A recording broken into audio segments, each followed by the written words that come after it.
ତେବେ ଆଜି ଆମେ ମାନେ ଚାଣକ୍ୟ ନୀତିର କିଛି ବ୍ୟବହାରିକ କଥା ଉପରେ ଗଭୀର ଭାବେ ଦେଖିବା। ଆମ ପାଖରେ ଗୋଟେ ୟୁଟ୍ୟୁବ୍ ଭିଡିଓ ଅଛି ଆଉ ସେଥିରେ କୁହାଯାଇଛି କି ସଫଳ ହେବାକୁ ହେଲେ ଏମିତି ଟିକେ ଚତୁର ହେବା ଦରକାର। ଆଚ୍ଛା। କାରଣ ଦୁନିଆ ସବୁବେଳେ ସରଳ ଲୋକଙ୍କ ପାଇଁ ମାନେ ସେତେ ଭଲ ନୁହେଁ। ଆଜି ଆମେ ଏଇ ପୁରୁଣା ଜ୍ଞାନରୁ କିଛି ମୁଖ୍ୟ କଥା ବାହାର କରିବାକୁ ଚେଷ୍ଟା କରିବା।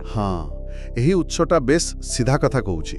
କେମିତି ନିଜକୁ ବଞ୍ଚେଇବେ ଆଉ ଦୁନିଆ ସହ କାରବାରରେ କେମିତି ଚଳିବେ ସେ ବିଷୟରେ। ଏଥିରେ ତ 10ଟା ନିୟମ ଅଛି, କିନ୍ତୁ ଆମେ ଆଜି କିଛି ବଛା ବଛା ନିୟମ ଦେଖିବା ଯାହା ବେଶ୍ ମାନେ ଚିନ୍ତା କରିବା ଭଳି। ବହୁତ ଭଲ। ତାହେଲେ ଚାଲନ୍ତୁ ଆରମ୍ଭ କରିବା ନିୟମ 8ରୁ। କହୁଛି ନିଜର ଦୁର୍ବଳତା ଲୁଚାନ୍ତୁ। ମାନେ ଏମିତି ଦେଖିଲେ ଲୋକେ ସୁଯୋଗ ନେଇଯିବେ, ଶୋଷଣ କରିବେ। ଏମିତି ସତରେ ହୁଏ କି? ଦେଖନ୍ତୁ, ଉତ୍ସ ଯାହା କହୁଛି ଏଟା ମଣିଷ ସମ୍ପର୍କର ଗୋଟେ ଆମେ କହିପାରିବା କଠୋର ବାସ୍ତବତା। ଆଚ୍ଛା। ଅନେକ ସମୟରେ ଲୋକେ ଦେଖନ୍ତି କୋଉଠି ଦୁର୍ବଳତା ଅଛି ଆଉ ତାକୁ ନିଜ ସ୍ୱାର୍ଥ ପାଇଁ ବ୍ୟବହାର କରିପାରନ୍ତି। ଉତ୍ସରେ ଯେମିତି ଉଦାହରଣ ଦିଆଯାଇଛି କି ବନ୍ଧୁଙ୍କୁ କି ସମ୍ପର୍କୀୟଙ୍କୁ ନିଜ ସମସ୍ୟା କହିଲେ ସାହାଯ୍ୟ ବଦଳରେ ହୁଏତ ପରିହାସ ମିଳିଲା। ଏଇଟା ସେଇ ଶିକାର ଭଳି କଥା। ମାନେ ସତର୍କ ରହିବା ଦରକାର, ବିଶ୍ୱାସ କରିବା ଆଗରୁ। ଏଇ ଦୁର୍ବଳତା ଲୁଚିବା କଥା ଶୁଣିଲା ପରେ ମନକୁ ଆସୁଛି ନିଜର ମୂଲ୍ୟବୋଧ କଥା। ଏଇଠି ଆସୁଛି ନିୟମ 2, ନିଜକୁ ସମ୍ମାନ ଦିଅନ୍ତୁ। ଏଇଟା ଗୁରୁତ୍ୱପୂର୍ଣ୍ଣ। ଯଦି ଆମେ ନିଜକୁ ମୂଲ୍ୟବାନ ଭାବିବା ନାହିଁ, ତେବେ ଅନ୍ୟମାନେ କେମିତି ଭାବିବେ ନା? ଏକଦମ। କଥାଟା ସରଳ ଲାଗିପାରେ, କିନ୍ତୁ ବହୁତ ଗଭୀର। ଆମେ ନିଜକୁ ଯେମିତି ଦେଖୁ, ବାହାର ଲୋକ ବି ସେମିତି ଦେଖିବା ଆରମ୍ଭ କରନ୍ତି। ସେଇ ଯୋଉ ପଥର ଆଉ ହୀରା କଥା କହିଲେ ଉତ୍ସରେ, ସେଇ ଉଦାହରଣଟା ସେଇଟା ଏଇ କଥାକୁ ବୁଝାଉଛି। ନିଜର ମୂଲ୍ୟ ଆଗେ ନିଜେ ଠିକ୍ କଲେ ଅନ୍ୟମାନେ ବି ମାନିବେ। ଏଇଟା ଆତ୍ମବିଶ୍ୱାସ ଆଉ ନିଜର ସୀମା ତିଆରି କରିବାର ମୂଳ କଥା। ଠିକ୍। ଆତ୍ମସମ୍ମାନ ପରେ ଆସିଲା ଯୋଗାଯୋଗ, ମାନେ କଥାବାର୍ତ୍ତା। ନିୟମ 3 ଆଉ 7କୁ ମିଶେଇ ଦେଖିଲେ କଥା କହିବା ଶୈଳୀ, ସଠିକ୍ ଶବ୍ଦ ଠିକ୍ ସମୟରେ ଆଉ ଭାବିଚିନ୍ତି କହିବା। ନିଶ୍ଚୟ। ଶବ୍ଦର ଶକ୍ତି ତ ବହୁତ, କିନ୍ତୁ ଯଦି ଠିକ୍ ଭାବରେ ବ୍ୟବହାର ନ ହୁଏ ତେବେ ନିଜ ପାଇଁ ଓଲଟା ହୋଇପାରେ। ସତ କଥା। ସେଇ ଉତ୍ସରେ ଅରୁଣର କଥା ଅଛି, ଯେ ନର୍ଭସ୍ ହୋଇ କହିଲା ବୋଲି କେହି ଶୁଣିଲେନି। ଏଠି ଖାଲି କ'ଣ କହିବେ ସେଇଟା ନୁହେଁ, କେମିତି ଆଉ କେତେବେଳେ କହିବେ ସେଇଟା ବି ମୁଖ୍ୟ। ଆଚ୍ଛା। ବିନା ବିଚାରରେ ବେଶୀ କହିଲେ ମାନେ କଥାରୁ ଓଜନ କମିଯାଏ, ଲୋକେ ହାଲକା ଭାବେ ନିଅନ୍ତି। କିନ୍ତୁ ଠିକ୍ ସମୟରେ ପୁରା ଭାବିଚିନ୍ତି କହିଲେ ସେ କଥାର ମୂଲ୍ୟ ବଢ଼ିଯାଏ। ଏହା ଗୋଟେ ପ୍ରକାର କେତେବେଳେ ଚୁପ୍ ରହିବେ ଆଉ କେତେବେଳେ କହିବେ ତାର ସନ୍ତୁଳନ।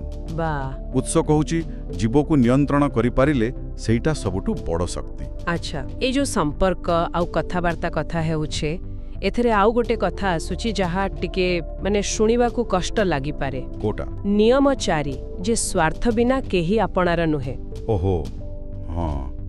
ଏଟା ତ ବହୁତ ବଡ଼ କଥା। ଉତ୍ସରେ ସେ ବ୍ୟବସାୟୀ ଅଜୟର କାହାଣୀ ଅଛି, ଯେତେବେଳେ କମ୍ପାନୀ ବୁଡ଼ିଗଲା, ସବୁ ବନ୍ଧୁ ଚାଲିଗଲେ। ଏଟା କେତେ ଦୂର ସତ ବୋଲି ଆପଣ ଭାବୁଛନ୍ତି? ଦେଖନ୍ତୁ, ଏହାକୁ ମଣିଷ ସ୍ୱଭାବର ଗୋଟେ ବ୍ୟବହାରିକ ଦିଗ ବୋଲି କୁହାଯାଇପାରେ। ଉତ୍ସ ଏମିତି କହୁନି ଯେ ସବୁ ସମ୍ପର୍କ ଖରାପ।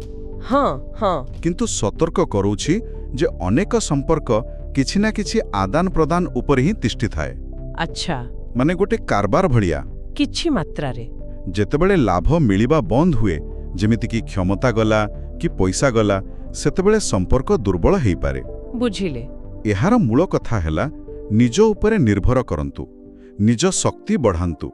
ଅନ୍ୟମାନଙ୍କର ଭଲ ପାଇବା ଉପରେ ପୁରାପୁରି ଭରସା କରିବା ବୋଧେ ଠିକ୍ ନୁହେଁ। ଏସବୁ ଶୁଣିଲା ପରେ ଗୋଟେ ପ୍ରଶ୍ନ ଆସୁଛି, ଏତେ ସବୁ ନୀତି, ଏତେ ଚତୁରତା, ଏସବୁ କରି ଆମେ ପାଇବା କ'ଣ? ଏଇଠି ଆସୁଛି ଶେଷ କଥା। ନିୟମ 10, ବଡ଼ ଚିନ୍ତା କରନ୍ତୁ। ଏକ୍ଜାକ୍ଟଲି ଠିକ୍। ଉତ୍ସ କହୁଛି ଛୋଟ ଭାବିଲେ ଆମେ ନିଜେ ନିଜକୁ ବାନ୍ଧି ଦେଉ। ଆମ ମାନସିକତା ଆଉ ଆମ ପରିଣାମ ଭିତରେ ବହୁତ ବଡ଼ ସମ୍ପର୍କ ଅଛି। ଛୋଟ ସ୍ୱପ୍ନ ଦେଖିଲେ ଆମେ ଚେଷ୍ଟା ବି ସେତିକି କରୁ, ଫଳ ବି ସେମିତି ମିଳେ। କିନ୍ତୁ ଯଦି ଲକ୍ଷ୍ୟ ବଡ଼ ରଖିବା, ତାହେଲେ ସେଇଟା ଆମକୁ ଅଧିକ ପ୍ରେରଣା ଦିଏ, ଅଧିକ କାମ କରିବାକୁ ଇଚ୍ଛା ହୁଏ ଆଉ ବଡ଼ ସଫଳତା ମିଳିବାର ସମ୍ଭାବନା ବି ବଢ଼େ। ସେଇ ଯୋଉ ଗାଁ ପିଲା ଶିବର ଉଦାହରଣ ଥିଲା, ସେ ନିଜେ ବଡ଼ ଲକ୍ଷ୍ୟ ରଖି ନିଜ ସ୍ଥିତିକୁ ପୁରା ବଦଳାଇ ଦେଲା। ମହତ୍ୱାକାଂକ୍ଷା ନଥିଲେ ସାଧାରଣ ଭାବେ ରହିଯିବାର ଭୟ ଥାଏ। ତେବେ ଆଜି ଆମେ ଚାଣକ୍ୟ ନୀତିରୁ କିଛି ବଛା ବଛା କିନ୍ତୁ ବହୁତ ଗୁରୁତ୍ୱପୂର୍ଣ୍ଣ କଥା ଜାଣିଲେ, ଯେମିତିକି ଦୁର୍ବଳତା ଲୁଚେଇବା କଥା, ଆତ୍ମସମ୍ମାନ, ଭାବିଚିନ୍ତି କହିବାର କଳା, ସମ୍ପର୍କର ବାସ୍ତବତା ଆଉ ଶେଷରେ ବଡ଼ ଚିନ୍ତା କରିବାର ଶକ୍ତି। ହଁ, ଏସବୁ ଜାଣିବା ପରେ ଶ୍ରୋତାଙ୍କ ପାଇଁ ଗୋଟିଏ ଚିନ୍ତା କରିବାର ବିଷୟ ରହିଲା। କ'ଣ? ଆଜିକା ଦିନରେ ଏ ହଜାର ହଜାର ବର୍ଷ ତଳର ନୀତି କେତେ କାମରେ ଆସିବ? ଆଉ ସବୁଠୁ ବଡ଼ କଥା ହେଲା, ଦୁନିଆରେ ଚଳିବା ପାଇଁ ଏ ଯେଉଁ ବ୍ୟବହାରିକ ଚତୁରତା କଥା ଆମେ କହିଲେ, ତାକୁ ଆପଣେଇବା ବେଳେ ନିଜର ନୈତିକତା, ନିଜର ମୂଲ୍ୟବୋଧ ସହ କେମିତି ସନ୍ତୁଳନ ରଖିହବ? ଏଇଟା ବାସ୍ତବରେ ଗୋଟେ ବଡ଼ ପ୍ରଶ୍ନ। ହଁ, ଏହା ଏକ ଜଟିଳ ପ୍ରଶ୍ନ। ଏହା ଉପରେ ଭାବିବା ଦରକାର। ତେବେ ଆଜି ଆମେ ଚାଣକ୍ୟ ନୀତିର କିଛି ବ୍ୟବହାରିକ କଥା ଉପରେ ଗଭୀର ଭାବେ ଦେଖିବା।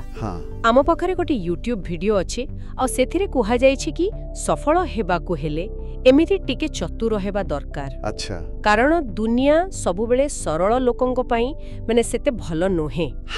ଆଜି ଆମେ ଏଇ ପୁରୁଣା ଜ୍ଞାନରୁ କିଛି ମୁଖ୍ୟ କଥା ବାହାର କରିବାକୁ ଚେଷ୍ଟା କରିବା। ହଁ, ଏହି ଉତ୍ସଟା ବେଶ୍ ସିଧା କଥା କହୁଛି। କେମିତି ନିଜକୁ ବଞ୍ଚେଇବେ ଆଉ ଦୁନିଆ ସହ କାରବାରରେ କେମିତି ଚଳିବେ ସେ ବିଷୟରେ। ଏଥିରେ ତ 10ଟା ନିୟମ ଅଛି, କିନ୍ତୁ ଆମେ ଆଜି କିଛି ବଛା ବଛା ନିୟମ ଦେଖିବା, ଯାହା ବେଶ୍ ଚିନ୍ତା କରିବା ଭଳି। ବହୁତ ଭଲ। ତାହେଲେ ଚାଲନ୍ତୁ ଆରମ୍ଭ କରିବା ନିୟମ 8ରୁ। କହୁଛି, ନିଜର ଦୁର୍ବଳତା ଲୁଚାନ୍ତୁ। ଏମିତି ଦେଖିଲେ ଲୋକେ ସୁଯୋଗ ନେଇଯିବେ, ଶୋଷଣ କରିବେ। ଏମିତି ସତରେ ହୁଏ କି? ଦେଖନ୍ତୁ, ଉତ୍ସ ଯାହା କହୁଛି ଏଟା ମଣିଷ ସମ୍ପର୍କର ଗୋଟେ ଆମେ କହିପାରିବା କଠୋର ବାସ୍ତବତା। ଆଚ୍ଛା। ଅନେକ ସମୟରେ ଲୋକେ ଦେଖନ୍ତି କୋଉଠି ଦୁର୍ବଳତା ଅଛି ଆଉ ତାକୁ ନିଜ ସ୍ୱାର୍ଥ ପାଇଁ ବ୍ୟବହାର କରିପାରନ୍ତି। ଉତ୍ସରେ ଯେମିତି ଉଦାହରଣ ଦିଆଯାଇଛି କି ବନ୍ଧୁଙ୍କୁ କି ସମ୍ପର୍କୀୟଙ୍କୁ ନିଜ ସମସ୍ୟା କହିଲେ ସାହାଯ୍ୟ ବଦଳରେ ହୁଏତ ପରିହାସ ମିଳିଲା। ଓହୋ, ଏଇଟା ସେଇ ଶିକାର ଭଳି କଥା। ସତର୍କ ରହିବା ଦରକାର, ବିଶ୍ୱାସ କରିବା ଆଗରୁ। ଏଇ ଦୁର୍ବଳତା ଲୁଚିବା କଥା ଶୁଣିଲା ପରେ ମନକୁ ଆସୁଛି ନିଜର ମୂଲ୍ୟବୋଧ କଥା। ଏଇଠି ଆସୁଛି ନିୟମ 2, ନିଜକୁ ସମ୍ମାନ ଦିଅନ୍ତୁ। ହଁ, ଏଇଟା ଗୁରୁତ୍ୱପୂର୍ଣ୍ଣ। ଯଦି ଆମେ ନିଜକୁ ମୂଲ୍ୟବାନ ଭାବିବା ନାହିଁ, ତେବେ ଅନ୍ୟମାନେ କେମିତି ଭାବିବେ ନା? ଏକଦମ। କଥାଟା ସରଳ ଲାଗିପାରେ, କିନ୍ତୁ ବହୁତ ଗଭୀର। ଆମେ ନିଜକୁ ଯେମିତି ଦେଖୁ, ବାହାର ଲୋକ ବି ସେମିତି ଦେଖିବା ଆରମ୍ଭ କରନ୍ତି। ସେଇ ଯୋଉ ପଥର ଆଉ ହୀରା କଥା କହିଲେ ଉତ୍ସରେ, ହଁ, ସେଇ ଉଦାହରଣଟା ସେଇଟା ଏଇ କଥାକୁ ବୁଝାଉଛି। ନିଜର ମୂଲ୍ୟ ଆଗେ ନିଜେ ଠିକ୍ କଲେ ଅନ୍ୟମାନେ ବି ମାନିବେ। ଏଇଟା ଆତ୍ମବିଶ୍ୱାସ ଆଉ ନିଜର ସୀମା ତିଆରି କରିବାର ମୂଳ କଥା। ଠିକ୍। ଆତ୍ମସମ୍ମାନ ପରେ ଆସିଲା ଯୋଗାଯୋଗ, କଥାବାର୍ତ୍ତା। ନିୟମ 3 ଆଉ 7କୁ ମିଶେଇ ଦେଖିଲେ, ହଁ, କଥା କହିବା ଶୈଳୀ, ସଠିକ୍ ଶବ୍ଦ ଠିକ୍ ସମୟରେ ଆଉ ଭାବିଚିନ୍ତି କହିବା। ନିଶ୍ଚୟ। ଶବ୍ଦର ଶକ୍ତି ତ ବହୁତ, କିନ୍ତୁ ଯଦି ଠିକ୍ ଭାବରେ ବ୍ୟବହାର ନ ହୁଏ, ତେବେ ନିଜ ପାଇଁ ଓଲଟା ହୋଇପାରେ। ସତ କଥା। ସେଇ ଉତ୍ସରେ ଅରୁଣର କଥା ଅଛି, ଯେ ନର୍ଭସ୍ ହୋଇ କହିଲା ବୋଲି କେହି ଶୁଣିଲେନି। ହଁ, ଏଠି ଖାଲି କ'ଣ କହିବେ ସେଇଟା ନୁହେଁ, କେମିତି ଆଉ କେତେବେଳେ କହିବେ ସେଇଟା ବି ମୁଖ୍ୟ। ଆଚ୍ଛା। ବିନା ବିଚାରରେ ବେଶୀ କହିଲେ କଥାରୁ ଓଜନ କମିଯାଏ, ଲୋକେ ହାଲକା ଭାବେ ନିଅନ୍ତି। କିନ୍ତୁ ଠିକ୍ ସମୟରେ ପୁରା ଭାବିଚିନ୍ତି କହିଲେ ସେ କଥାର ମୂଲ୍ୟ ବଢ଼ିଯାଏ। ଏହା ଗୋଟେ ପ୍ରକାର କେତେବେଳେ ଚୁପ୍ ରହିବେ ଆଉ କେତେବେଳେ କହିବେ ତାର ସନ୍ତୁଳନ।